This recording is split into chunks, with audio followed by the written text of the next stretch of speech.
I never planned to notice her that evening. The office was quiet, the hum of fluorescent lights steady and low, the air thick with the faint scent of coffee and paper. And yet, the moment she appeared at the end of the hall, the rest of the world seemed to shrink. She moved with a grace that made every step feel deliberate, yet effortless. Mid-40s, impeccably dressed in charcoal gray that softened the lines of authority around her, she carried herself like someone who knew the weight of her own presence, but also the fragility beneath it. When she leaned over the printer, adjusting the papers with her delicate hands, I caught the faint tremor in her fingers. Almost imperceptible, but I noticed. I was 23, supposed to be focused on finishing the last report of the day, yet I couldn't stop my gaze. The corner of her lips twitched as if holding back a thought she wasn't ready to share. Her eyes, a warm hazel rimmed with subtle gold flecks, flicked toward me briefly, just enough to let me know she knew I was watching. The room seemed to hold its breath between us. Late again, she murmured, not looking at me directly. Her voice was low, almost teasing, but with a weight that made my stomach tighten. I swallowed, unsure whether to answer or just stay rooted in the quiet moment. I glanced down at my hands, then up again, catching the way her sleeve brushed the edge of my desk as she passed. A fleeting touch, a ghost of warmth, but enough to make my chest tighten.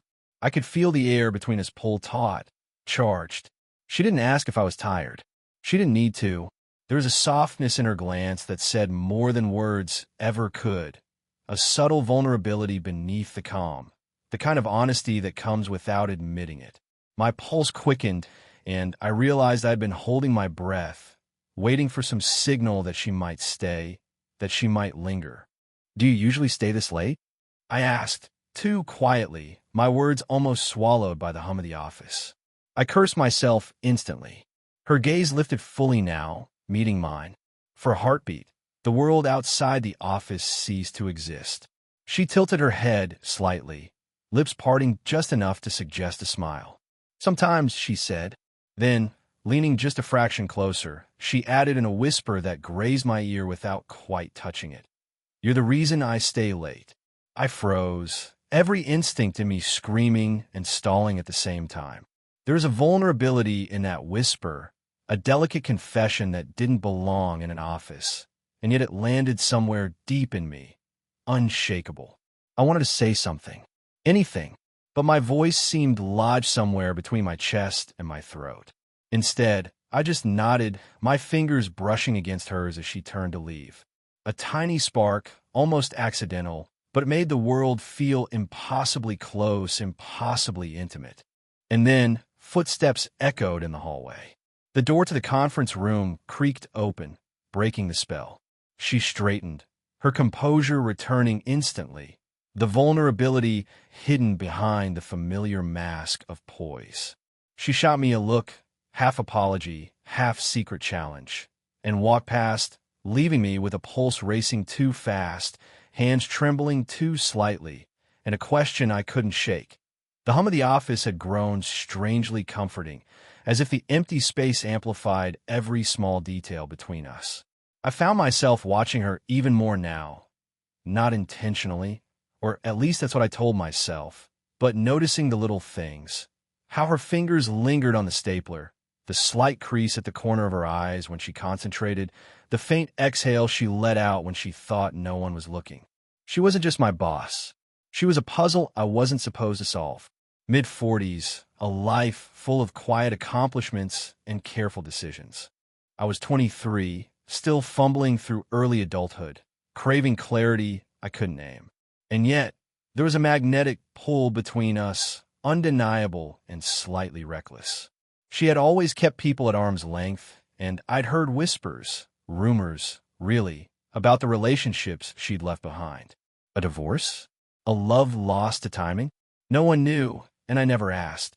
But now, in these quiet hours, I saw the way she carried herself, the subtle hesitations in her smile, the way her eyes softened when she thought no one would notice. Vulnerable, yet controlled. I felt exposed in her presence too, though I tried to mask it. There was something thrilling and terrifying about the attention her nearness demanded. My shoulder brushed hers as we reached for the same file. Brief, almost accidental, but long enough to send heat curling up my arm. She froze just a fraction longer than necessary, eyes darting to mine before retreating. I could feel her pulse, I thought, in the quickening of her breath. There was risk here, undeniable and sharp. The age gap, the professional boundaries, the whispered judgments that might trail us, if anyone ever noticed. But there was something unspoken, a permission in those tiny shared moments, that made the world shrink to this office, to the space we occupied together. I didn't mean to. I started, my voice faltering, but she cut me off with a subtle shake of her head. Her hair brushed my shoulder as she leaned past me to arrange a stack of papers, and I smelled the faint trace of her perfume. Warm, slightly floral, and unsettlingly intimate. Her presence pressed against my awareness, yet she maintained the careful distance of someone who knew the consequences of closeness. And still, every small brush of her hand, every fleeting touch, left me aware of her in a way I could not ignore. A quiet moment stretched between us. She looked at me, really looked for long enough that I had to glance away, heart thundering in my chest. Then, almost imperceptibly, her fingers brushed mine again as she handed me a folder. A spark, electric and subtle, that neither of us acknowledged aloud. And then she paused, tilting her head as if measuring something too delicate to name. I met her gaze again, and in that silence, that shared hesitation, I felt something shift, an unspoken agreement that whatever this was, we would both feel it, carry it, and perhaps in time, explore it. The tension hung there, palpable, suspended between the faint clatter of keyboards and the soft glow of the office lights, promising that our connection was no longer just a fleeting thought. It was becoming something that mattered. The office felt smaller now, as if the walls themselves leaned in to watch us. I was stacking folders at the far end of the table when she approached, the soft click of her heels a rhythm I could predict but never quite control. "I thought you left," I said, trying for casual, failing miserably. Her eyes flicked up to mine, slow and deliberate. "Almost," she murmured, leaning over the table to adjust a document.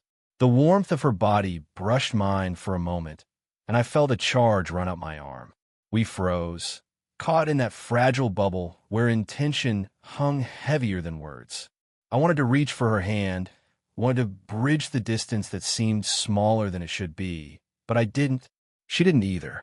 Then, a ping from my phone broke the spell, a group message buzzing insistently on the desk. My pulse skipped. I glanced at the screen, thankful for the interruption, though it was nothing urgent. When I looked up, she was closer. Too close, the space between us barely a whisper. Her breath was faint against my cheek as she handed me a pen I had forgotten, and I realized my hand was trembling. I cleared my throat, shifting slightly, yet her presence drew me in. The tension between us was palpable, like static electricity that neither of us dared to discharge. My mind raced. The office, our age difference, the judgment of coworkers, yet all of it felt impossibly distant compared to the heat of her gaze. She tilted her head, and for a second, our lips were almost aligned, almost brushing.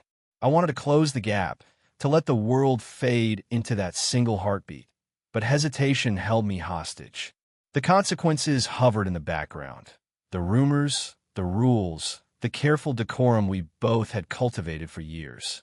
"You're quiet tonight," she said softly, breaking the spell, though her eyes didn't leave mine. Her words were gentle, almost teasing, but the underlying tension tightened the air. I swallowed hard, aware of how impossible it was to maintain composure. A footstep echoed in the hall, someone passing by the glass door. She straightened, a flash of composure returning. I took a step back, both of us silently acknowledging the danger that lurked outside our fragile bubble. Yet, the brush of her hand against mine lingered longer than strictly necessary, an electric promise neither of us could name. The room was quiet again, but the air had shifted. Every glance we shared, every almost touch, Every heartbeat felt amplified, as if the universe itself was urging us closer while the world insisted on restraint.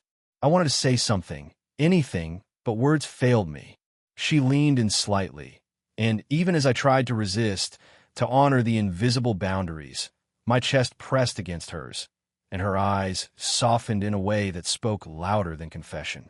We were closer than ever, too close to ignore, too close to simply turn away.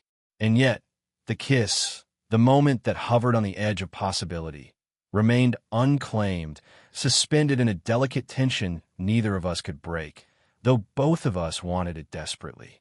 The office was dim now, only the faint glow from the desk lamp cutting through the shadows. Papers lay scattered between us, but I barely noticed them. All I could feel was her, the soft heat radiating from her body, the way her hair fell across her shoulder, the quiet rhythm of her breath. I've been holding back for weeks, measuring every glance, every fleeting touch, every brush of skin. But something in me snapped tonight. Maybe it was the way she laughed at a joke only I heard, the faint sparkle in her eyes, or the ache of seeing her glance at someone else across the room. Jealousy, raw and unexpected, coiled tight in my chest. "You're impossible," I whispered, though my voice carried more hurt than accusation. She froze, eyes widening, but not in shock, more like recognition. Recognition that I was no longer just a subordinate, that my restraint had limits. Her hand trembled as she reached out, brushing a loose strand of hair from my face. The contact was electric, her fingers warm, deliberate. I couldn't help the shiver that ran through me. Her closeness pressed into me. I could feel the curve of her shoulder against mine, her body leaning just enough to make every nerve stand on edge. I can't stop thinking about you," I admitted, barely audible. The words tasted like confession, like surrender. My hand hovered near hers, almost daring her to pull away, almost begging her to let me close the distance between us. She didn't step back.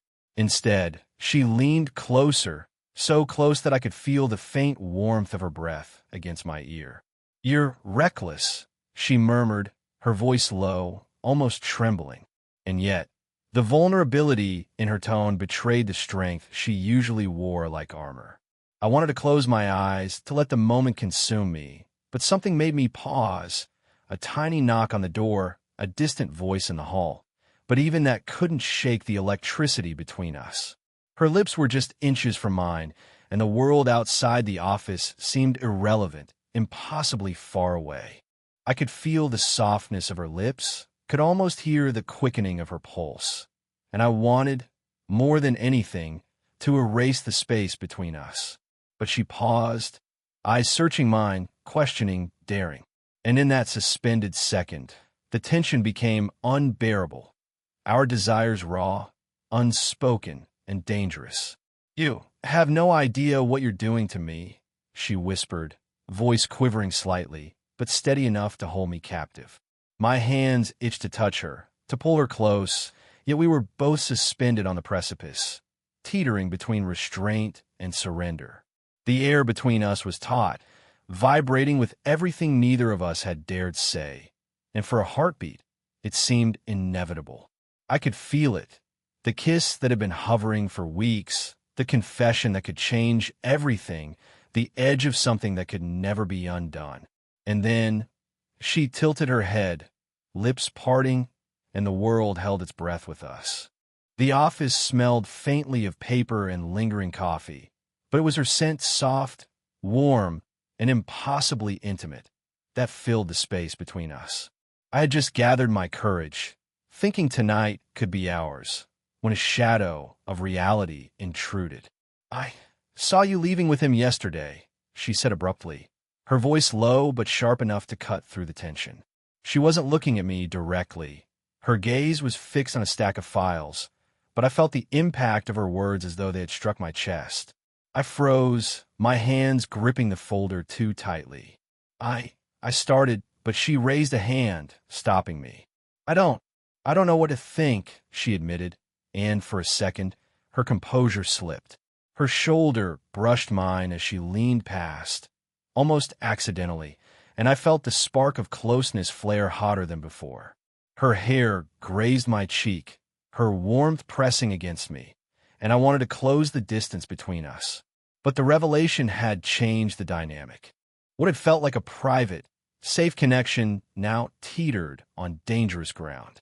I could feel my heart thudding in my chest, every beat echoing the risk we were taking. My fingers itched to reach for her, but I hesitated, aware that every movement now carried consequence. I tried again, my voice catching. I wasn't with anyone. It wasn't what it looked like. Her head tilted, and I caught the faintest tremor of emotion in her jawline. Her eyes flicked to mine briefly, searching, and then away, as though afraid of what she might find. My chest tightened at the sight of her vulnerability, the rare cracks in her armor that drew me in more fiercely than ever. She stepped closer, almost imperceptibly, and brushed past me on her way to the printer. The movement was slight, casual, but the electricity of her proximity was anything but. My hand lingered in the space she had just occupied, as if trying to capture the warmth she left behind. I don't want this to be complicated," she murmured, almost to herself. Her breath grazed my neck as she passed, sending shivers down my spine. Yet in that same motion, the tension between us escalated, every nerve on fire with desire and fear. I wanted to hold her, to tell her everything, to erase the gap that circumstances, timing, and our own hesitation had created. But even as I imagined it, I knew that the slightest misstep could shatter the fragile thread we were building on. Her hand hovered near mine for just a second, a flicker of connection before retreating. It was enough to ignite something deeper, something that neither of us could ignore. And in that breathless instant, we both understood. We couldn't stay here in hesitation. Something had to give. Something had to move, or the moment, the tension, and perhaps the feeling between us would dissolve into silence. I stepped closer, drawn by the pull that neither of us wanted to resist. She didn't pull away this time. The decision was silent, electric, inevitable. And just like that, the edge of the climax loomed closer than ever. The office had emptied hours ago. Only the soft hum of the overhead lights and the faint tick of the wall clock kept time, but it felt irrelevant. The world had shrunk to the narrow space between us, and every inch of it was charged. She was there, leaning slightly against my desk, eyes flicking up to mine with a mixture of caution and something dangerously close to longing. I could feel her warmth, the subtle scent of her perfume, the faint brush of her hair against my arm. My hands hovered, uncertain, trembling, not from fear, but from the intensity of wanting her so completely and knowing that wanting her was both reckless and inevitable. "You don't have to," she began, her voice low, almost breaking, but I cut her off gently. "I don't want to not," I whispered. The words trembled on my lips, fragile and honest. Her gaze softened, and for a heartbeat, she closed her eyes, as if weighing the consequences, as if surrendering to the gravity of what was about to happen. Then she opened them, and the quiet strength returned, tempered by vulnerability.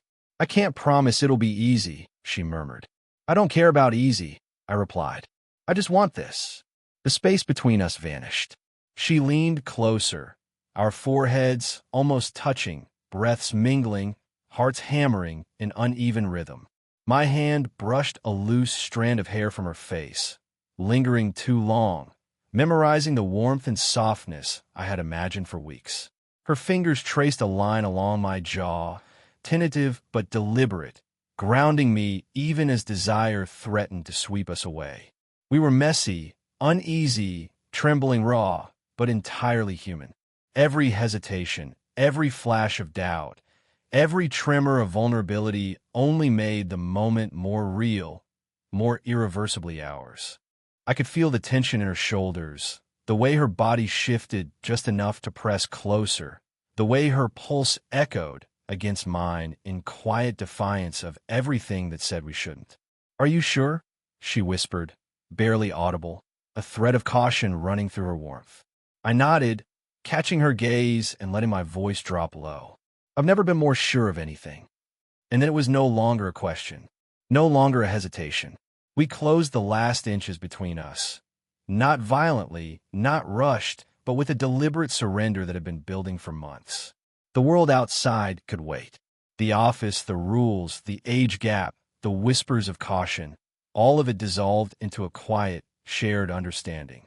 Her hand found mine, fingers intertwining, anchoring us in a moment that was both fragile and unshakable.